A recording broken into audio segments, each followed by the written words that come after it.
Hello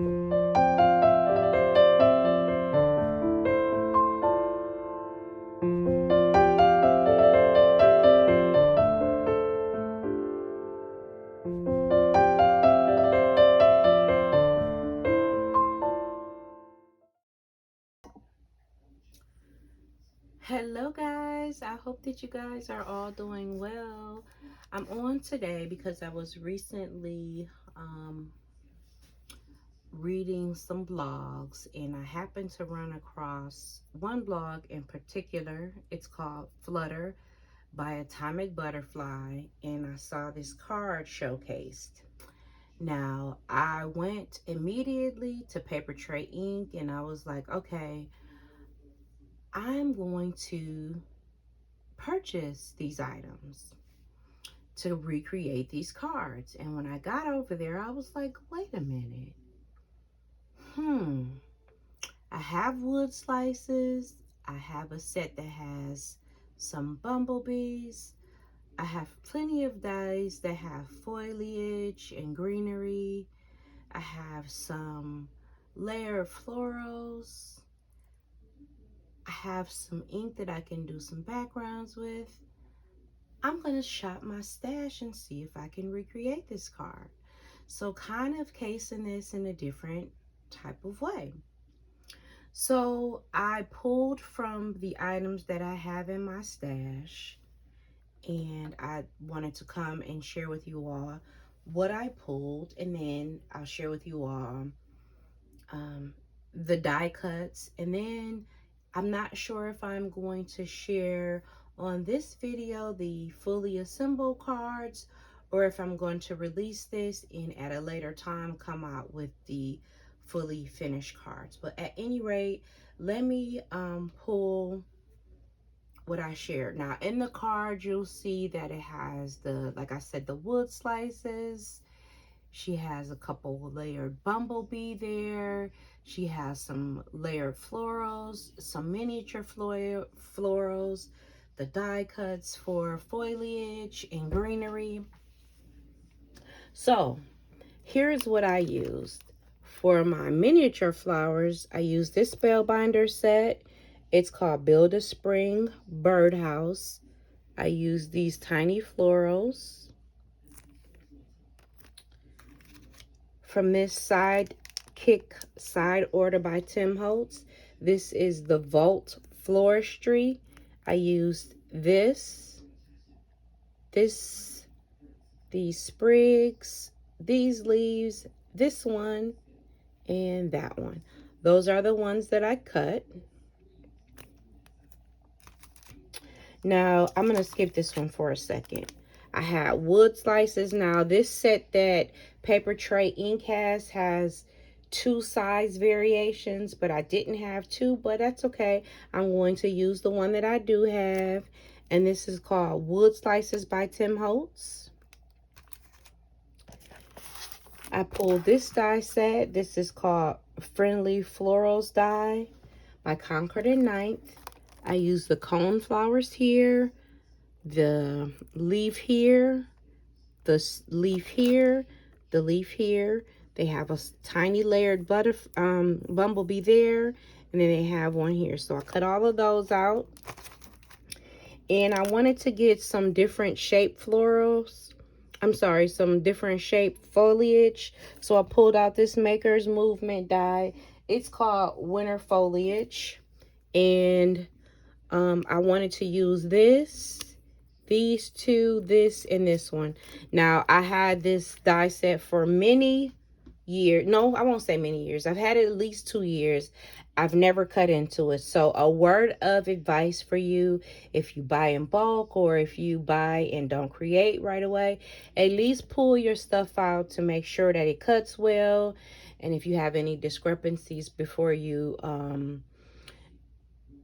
get to the point where you can't return it, or if the place goes out of business or whatnot, you know, you'll be able to reach out to them and let them know that the die is defective. So this one was, in fact, defective. I wasn't able to get a good cut out of any of these. I had to kind of use my scissors to go around it. And you can tell some of the etching in here. isn't as sharp, because like this one cut fine, but once you got into like these little details, it didn't. At any rate, these are the dies that I pulled to work with, and I'm going to share with you all just my pile of die cuts at this point. Okay, so before I go there, I had 2 distressed oxides and cracked pistachio and speckled egg. I have created 2 backgrounds. I'm not sure if I'm actually going to use them or not, but here they are. She has a like stormy sky background with some splatters on hers, so I did do those. And then here are my little die cuts.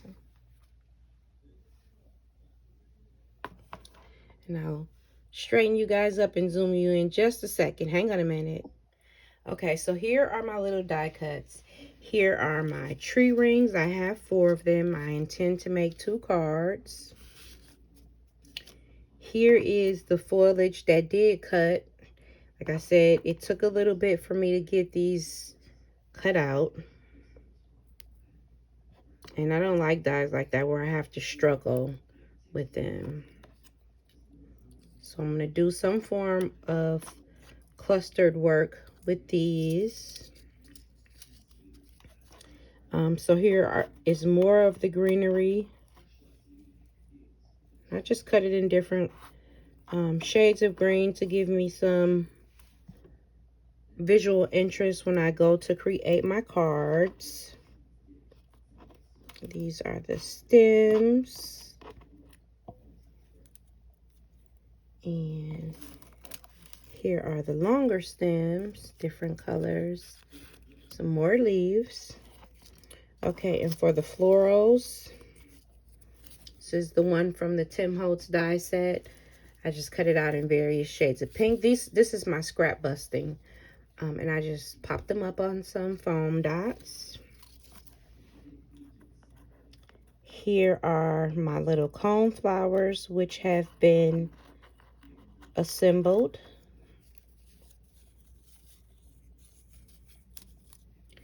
Here are some of the florals, also from that Tim Holtz die that I've die cut.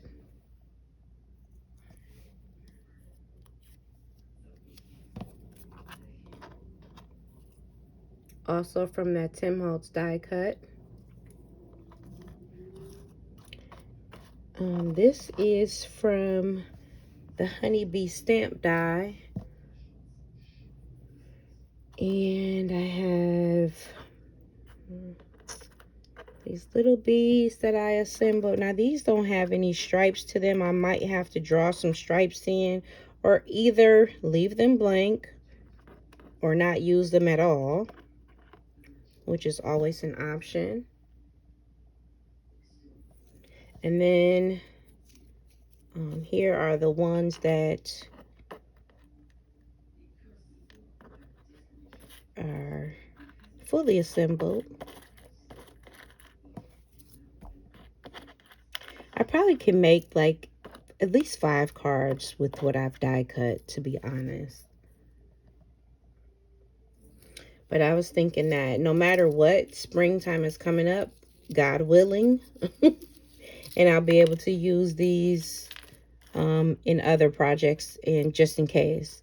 And then here are, I'm going to bring the tray up. Here are the tiny florals. I just cut them out in blue, yellow, and white, and I just added the centers to those.